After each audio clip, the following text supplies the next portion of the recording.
तो बात स्टार्ट होती है कुछ यहाँ से। There is this term which is known as electromagnetic induction. What is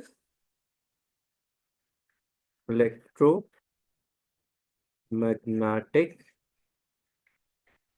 induction? What we need to understand out of it is, yeah, how this works. The only thing I ask my students to keep one thing in mind while understand actually this chapter, that if you can keep this in your mind, you can answer any question. Change of magnetic field induces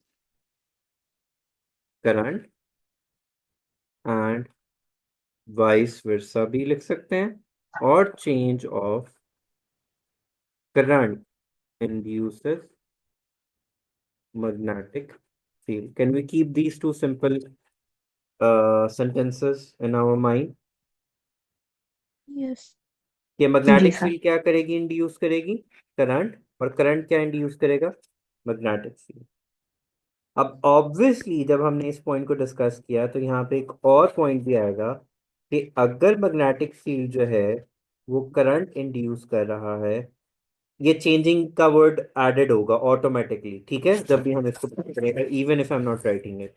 अगर magnetic field जो है वो current को induce कर रही है, और current जो है चेंजिंग वो मैग्नेटिक फील्ड को इंड्यूस कर रहा है, तो ये दोनों हमेशा एक दूसरे को क्या करेंगे, ओपोज करेंगे।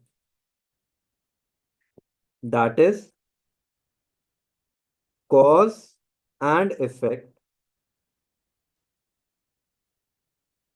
cause and effect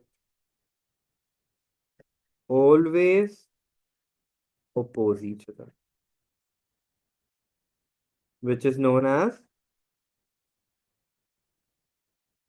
what do we call this, Tanze?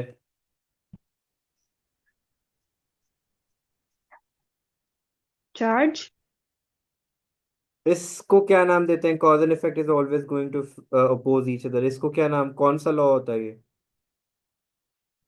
Newton का लॉ होता है। अस्तगफिरुल्लाह। जैनब जवाद।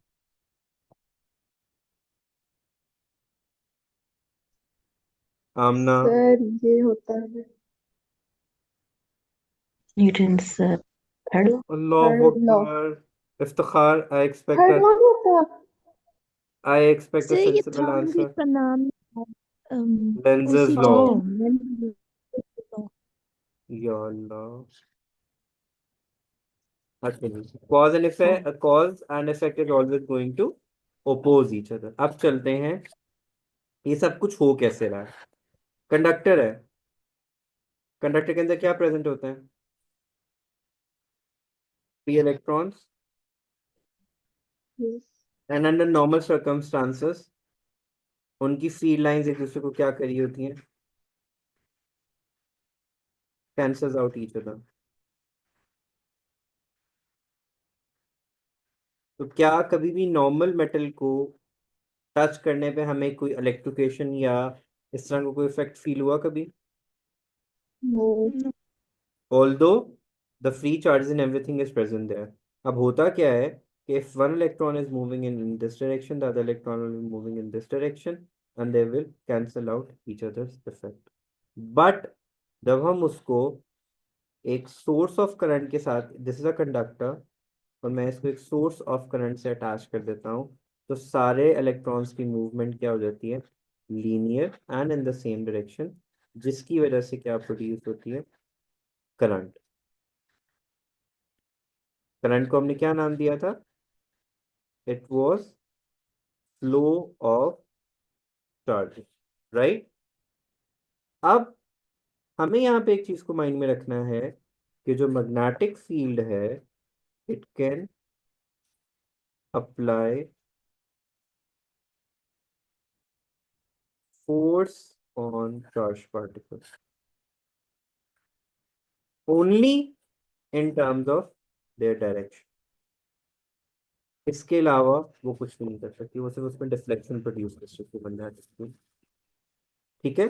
अब उसके रिजल्ट में क्या होगा कि अगर हम एक कंडक्टिव मटेरियल को अटैच करते हैं एमीटर के साथ और हम एक मैग्नेट को ब्रॉड करते हैं नियर टू इट।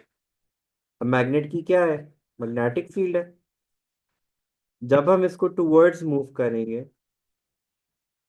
तो चेंज ऑफ मैग्नेटिक फील्ड होगा। किसमें होगा, अक्रॉस कंडक्टर। ऐसे ही है, do we follow up till hair.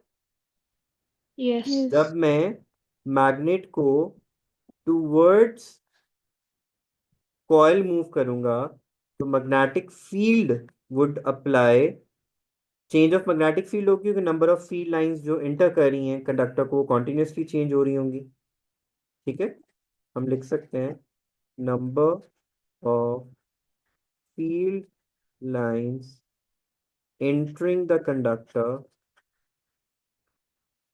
is continuously changing, which is known as, what do we call this changing magnetic field lines per unit area? Magnetic flux. From now on, we're going to refer it as change of magnetic flux. अगर हम इसकी proper definition को discuss करें तो change magnetic flux क्या होता है, number of field line passing through an area held perpendicular to it. अब ये मैग्नेटिक फील्ड क्या करेगी, जो चार्जेस इसमें प्रेजेंट है कंडक्टर के अंदर, charges present would experience force. उस फोर्स की वजह से जो रैंडम मूवमेंट ऑफ चार्जेस थी वो क्या हो जाएगी, यूनिफॉर्म। और हमारे पास क्या आएगा, करंट। अब if we remember from the previous chapter, हमने पढ़ा हुआ है कि work done per unit charge is known as EMF. तो वर्क डन कौन कर रहा है, work done is done by magnetic field. किस पे हो रहा है, चार्जेस के ऊपर हो रहा है। तो मेरे पास क्या जनरेट होगी, EMF. Do we understand up till here. Yes. जब Could you repeat मैं the इसको last? दोबारा से एक दफा एक पॉइंट रिपीट कर देता हूँ कि when I am bringing this magnet towards the conductor, ठीक है, कंडक्टर में क्या प्रेजेंट है, चार्जेस प्रेजेंट है।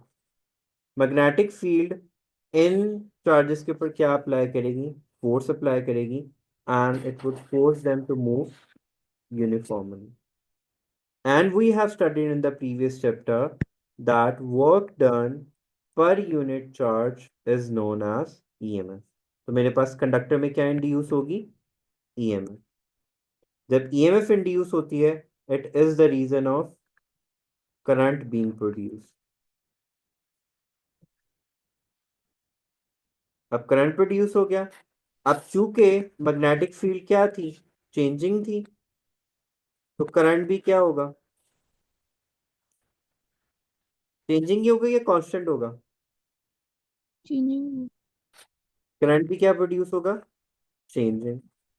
और हम बिल्कुल स्टार्ट में एक कॉन्सेप्ट पढ़ चुके हैं कि चेंज ऑफ करंट क्या प्रोड्यूस करता है, मैग्नेटिक फील्ड। तो ये अपनी एक मैग्नेटिक फील्ड क्या कर लेगा, इंड्यूस कर लेगा। अब करंट की मैग्नेटिक फील्ड परमानेंट मैग्नेट की मैग्नेटिक फील्ड को क्या करेगी, ओपोज करेगी। विच इज द रीजन कि हमें कॉन्टिन्यूअस मोशन चाहिए होता है between the conductor and magnet to induce magnetic field, oh sorry, to induce EMF. Okay, but one thing needs to be kept in mind, क्या हमें इन सब result के लिए पहला पॉइंट तो हमें क्या चाहिए होता है? चेंजिंग वैल्यूज चाहिए होती हैं which require relative motion. Also, they both must be perpendicular to each other at all time. एक तो क्या होना चाहिए? Relative motion होना चाहिए and they should be put perpendicular to each other. Do we understand?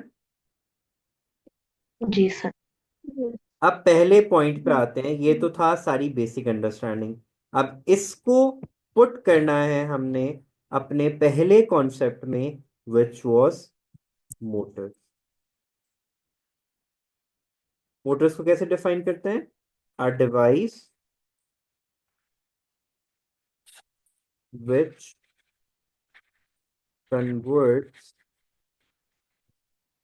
electrical energy into mechanical energy.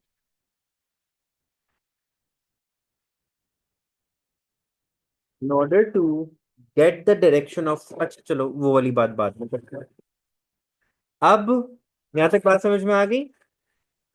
अब जब हम मोटर्स की बात करते हैं, सबसे पहले हमें उनकी असेंबली डिस्कस करनी है। ये किस रूल पे वर्क करेंगे, किस प्रिंसिपल पे काम करते हैं? Electromagnetic induction. Generators and Motors का दोनों का प्रिंसिपल क्या है? Electromagnetic induction. एक में फैराडेज लॉ अप्लाई होता है, एक में एम्पेयर्स लॉ अप्लाई होता है, but that is something that we do not need to understand right away. उसका कॉन्सेप्ट हम आगे जाके दोबारा पढ़ लेंगे। सबसे पहले हमारे पास क्या होगा? एक कॉइल होगा जिसको हम आर्मेचर भी कह सकते हैं। उसके साथ दो रिंग्स अटैच्ड होंगे जिनको हम क्या नाम देते हैं? कॉपर रिंग्स का। They also known as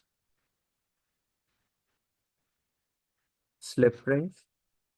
These rings are further attached to carbon brushes.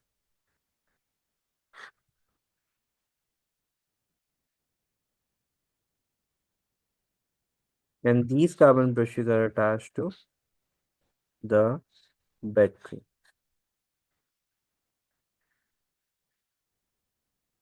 अब करंट की डायरेक्शन हमेशा कहां से कहां होती है? Positive to negative. तो करंट की डायरेक्शन हमारे पास कहाँ होगी? Negative. Positive to negative. ये हम लगा देते हैं एरो है।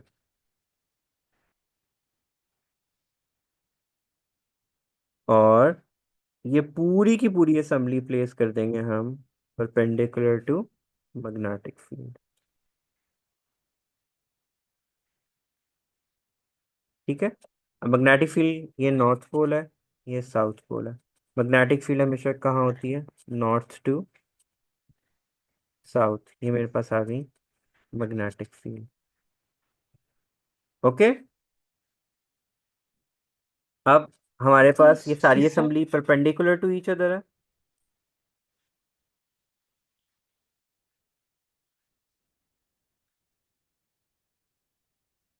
हमारे पास करंट की डायरेक्शन भी है ये। यहाँ पे हम कौन सा रूल रूल अप्लाई करते हैं? फ्लेमिंग्स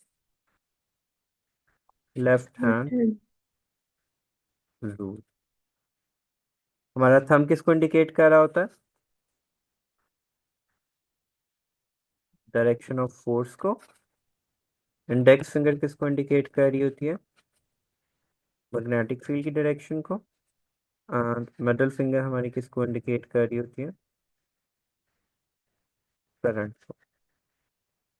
अब अगर हम फ्लेमिंग्स लेफ्ट हैंड रूल के अकॉर्डिंगली अपनी फिंगर्स को सेट करें, जो इंडेक्स फिंगर है वो इस डायरेक्शन में, जो मिडल फिंगर है अपवर्ड्स, करें अपनी फिंगर्स एडजस्ट इस तरीके से। Is your thumb pointing downwards or not? On this side of the coil.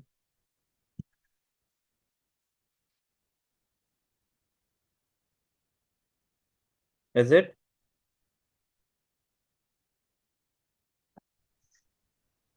Index finger को आपने इस डायरेक्शन में रखना है Okay. एंड मिडिल फिंगर को आपने will be pointing upwards.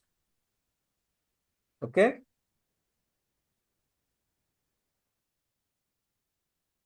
Yes.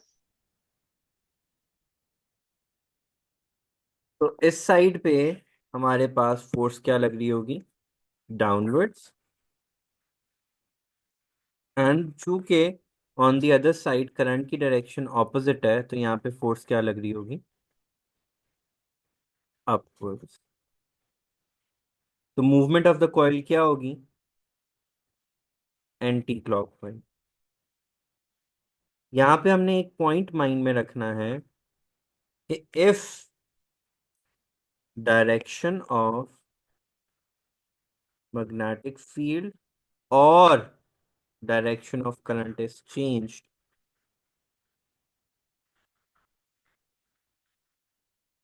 उसके रिजल्ट में क्या होगा? डायरेक्शन ऑफ फोर्स भी चेंज हो जाएगा. दैट इज कि अगर एट दिस इंसिडेंट मैं यहाँ पे फोर्स लगा दूं, यहाँ पे करंट की डायरेक्शन चेंज करके डाउनवर्ड कर दूं, तो फोर्स भी क्या हो जाएगी यहाँ पे? अपवर्ड्स. यहाँ पे ऑटोमेटिकली क्या हो जाएगी? डाउनवर्ड. फिर कैसे? तो डायरेक्शन की करंट की डायरेक्शन चेंज करें या मैग्नेटिक फील्ड की डायरेक्शन चेंज करें, तो फोर्स की डायरेक्शन जो है वो ऑटोमेटिकली क्या हो जाएगी? चेंज हो जाएगी हमारे पास. ठीक है. हम्म, जैसे हम लोगों ने इस साइड के ऊपर क्या किया था? इस साइड पे हम लोगों ने करंट क्या था? अपवर्ड्स था. और हमने भी फिंगर सेट की तो फोर्स की डायरेक्शन हमारे पास क्या आ रही थी? डाउनवर्ड्स. अगर मैं यहाँ पे करंट की डायरेक्शन को, ये वाली करंट की डायरेक्शन को मैं डाउनवर्ड्स कर देता हूँ. ठीक है. I bring it downwards instead of this. मैं यहाँ पे डायरेक्शन ऑफ करंट क्या कर देता हूँ? डाउनवर्ड्स. तो फोर्स की डायरेक्शन भी क्या हो जाएगी? ऑपोजिट. और if I change the poles of the magnet and मैं नॉर्थ को यहाँ पे कर देता हूँ, साउथ को यहाँ पे कर देता हूँ, तो भी फोर्स की डायरेक्शन चेंज हो जाएगी. But if I change both the direction of current and magnetic field, तो मेरे पास ओवरऑल फोर्स की डायरेक्शन में कोई चेंज नहीं आएगा. Am I clear? Yes. अब Sir, what रोटेशन do पर. you mean by this? Sorry. What do you mean by anti-clockwise that you've written there? अब ऑब्वियसली यहाँ पे जब फोर्स डाउनवर्ड लगेगी इस साइड के ऊपर, ऑन दिस साइड, तो यहाँ से कॉइल किस तरफ मूव करेगी? डाउनवर्ड्स. और ये वाली साइड अपवर्ड मूव करेगी, तो एंटी क्लॉकवाइज डायरेक्शन बनेगा. क्लॉक होता है ना हमारे Okay. पास ऐसे, तो किस तरफ मूव कर रही है? यहाँ पे. ठीक है. अगर ठीक on the other side downward force लग रही होती तो फिर क्लॉकवाइज मूवमेंट होनी थी. जो क्लॉक होता है, क्लॉक का अगर हम 12 से 1 2 3 की तरफ जाएं तो इट्स क्लॉकवाइज. अगर 12 से 11 9 10 की तरफ आए तो वो एंटी क्लॉकवाइज होता है. तो इस पर्टिकुलर केस में हमारे पास डायरेक्शन क्या आ रही है? Anti clockwise. यहाँ तक क्लियर है सारे पॉइंट्स? है. Yes. Do we understand Fleming's rule? Left hand rule, fingers की डायरेक्शंस कैसे पॉइंट आउट करनी है. अच्छा, one thing that needs to be kept in mind is कि करंट हमेशा पॉजिटिव टू नेगेटिव होता है.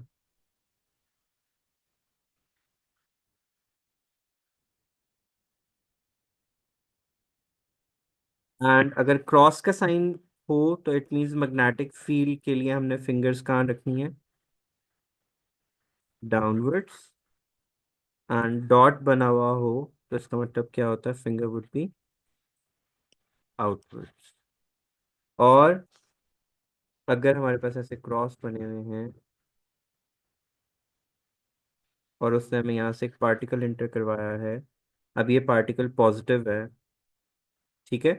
तो अपनी फिंगर्स को एडजस्ट करें इस डायरेक्शन के अंदर. देखें फ्लेमिंग लेफ्ट हैंड रूल के हिसाब से आपका थंब कहाँ पॉइंट आउट कर रहा है? इज इट पॉइंटिंग अपवर्ड्स और डाउनवर्ड्स? करंट की Downward. करंट की डायरेक्शन इसमें, मैग्नेटिक फील्ड पॉइंटिंग डाउनवर्ड्स, आपका थंब अपवर्ड्स पॉइंट आउट कर रहा होगा. Is it? Yes. Yes. तो लेकिन यहीं पे अगर नेगेटिव चार्ज होता तो उसकी पोजीशन क्या हो जानी थी? डाउन। ठीक है।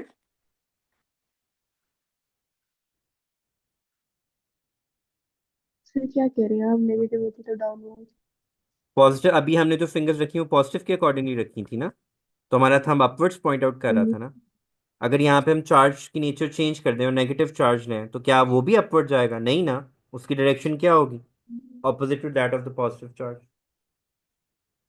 क्योंकि हम जब अभी हमने बात की ना, जब नेचर ऑफ चार्ज को चेंज करेंगे या डायरेक्शन ऑफ करंट को चेंज करेंगे, हमारे पास फोर्स की डायरेक्शन ऑपोजिट होगी। इसी तरीके से समटाइम्स एग्जामिनर कुड आस्क कि there are two charges entering into the magnetic field and they both are going in the opposite direction. What does that indicate? हम कहेंगे they both have opposite nature of charge. If they are both are going in the same direction, we would say कि they both have the same nature of charge. But अगर वो हमसे पूछेगा कि what is the nature of charge, तो हम फिर Fleming's left hand rule लगा के उसको आइडेंटिफाई करेंगे। अब चूंकि उसने हमें फोर्स की डायरेक्शन भी दे दी हुई है, हमारा थंब कहाँ पे पॉइंट आउट करेगा? डाउनवर्ड्स। ठीक है। मैग्नेटिक फील्ड हमारे पास ऑलरेडी है, तो करंट की डायरेक्शन फिर हम वहां से इंडिकेट करवाएंगे और वहां से आइडेंटिफाई करेंगे। नॉर्मली व्हाट हैपेंस इज कि अगर क्रॉस बने हुए हैं एंड पॉजिटिव चार्ज है तो वो अपवर्ड ही जाएगा और नेगेटिव चार्ज डाउनवर्ड जाएगा। अगर यहीं पे डॉट्स बने हुए होंगे तो पॉजिटिव चार्ज कहाँ पे जाएगा? Where would the positive charge go? वो डाउनवर्ड्स जाएगा। और नेगेटिव चार्ज कहाँ जाएगा? अपवर्ड्स। अब क्यों हमने ये डिसाइड किया कि क्रॉस की मैग्नेटिक फील्ड के अंदर पॉजिटिव चार्ज अपवर्ड जा रहा था? जब मैं मैग्नेटिक फील्ड की डायरेक्शन चेंज करूंगा तो चार्ज के ऊपर लगने वाली फोर्स की डायरेक्शन भी क्या होगी? चेंज होगी। ठीक है। अब पॉजिटिव चार्ज को मैं अल्फा पार्टिकल कंसिडर कर सकता हूँ, वो एज अल्फा पार्टिकल भी इंडिकेट करवा सकता है, और ये as a beta particle. So normally जब क्रॉस होते हैं तो अपवर्ड्स जाने वाला charge no is positive and beta particle क्या होता है? नेगेटिव। और अगर डॉट्स होते हैं तो ऊपर जाने वाला चार्ज नेगेटिव होता है एंड डाउनवर्ड्स आने वाला चार्ज क्या होता है? पॉजिटिव। एंड ये हम चार्जेस कहाँ से इंटर करवा रहे थे? इस डायरेक्शन से। अगर हम चार्जेस यहाँ से इंटर करवाएंगे तो ऑब्वियसली उनकी फोर्स की पोजीशंस क्या हो जाएंगी? चेंज हो जाएंगी। ये बहुत सारे कॉन्सेप्ट हैं जिनके अंदर मेन कॉन्सेप्ट सेम ही लग रहा है कि आप जब भी डायरेक्शन को चेंज करेंगे आपके पास फोर्स की डायरेक्शन भी क्या हो जाएगी? चेंज हो जाएगी। अब मैं मल्टीपल डायग्राम्स नहीं बना सकता, मैं आपको एक बेसिक कॉन्सेप्ट दे सकता हूँ कि that's how these field lines and everything works. Do we understand up till here? जी सर। Yes.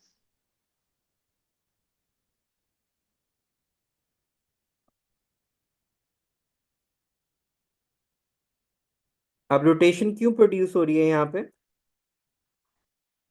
कि परमानेंट मैग्नेट की मैग्नेटिक फील्ड और करंट की मैग्नेटिक फील्ड आपस में क्या करेंगी?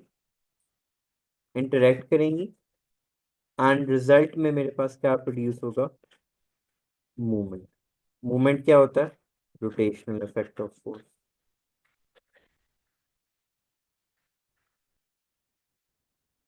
अब इस की मूवमेंट के मैग्नीट्यूड डिपेंड कर रहा है किन दो चीजों के ऊपर? बल्कि दो नहीं, तीन चीजों पर डिपेंड करेगा। मैग्नीट्यूड ऑफ मूवमेंट वो डिपेंड करेगा मैग्नीट्यूड ऑफ करंट पे,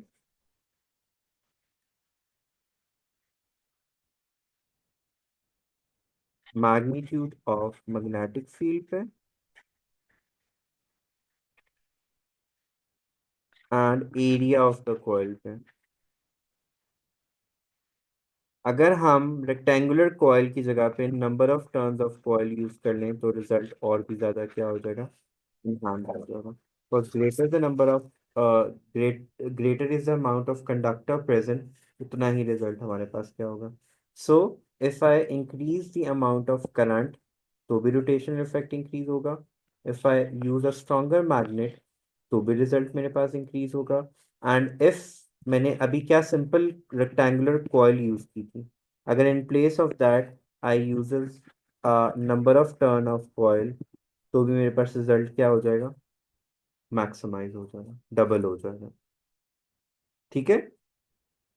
सो मोटर्स के अंदर हम लोग क्या देते हैं, मोटर्स के केस में नॉर्मली हमारे पास इनपुट पे क्या होता है, करंट,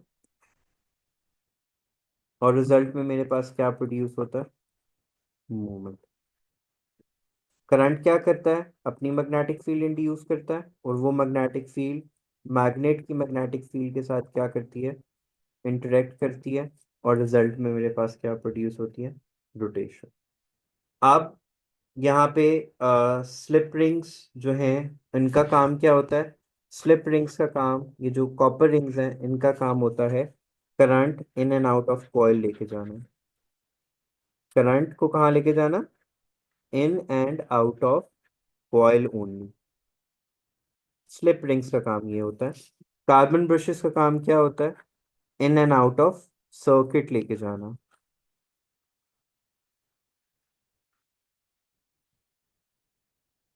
जो स्लिप रिंग्स हैं नॉर्मली ऑल्टरनेटिंग करंट सर्किट्स के अंदर यूज होते हैं, और नेक्स्ट हम लोग जो हैं वो पढ़ेंगे स्प्लिट रिंग्स को, वो यूज होते हैं डीसी सर्किट्स के अंदर। ठीक है। तो if we have an alternating current at the input we are going to use AC, and अगर हमारे पास डीसी है, ऑल्दो मैंने यहाँ पे डीसी बैटरी अटैच किया हुआ है, बट जब स्लिप रिंग्स होते हैं हमारे पास, तो they mostly cater with alternating current. Alternating current हमारे पास क्या होता है, a current that changes twice in 1 second, changes direction twice in 1 second.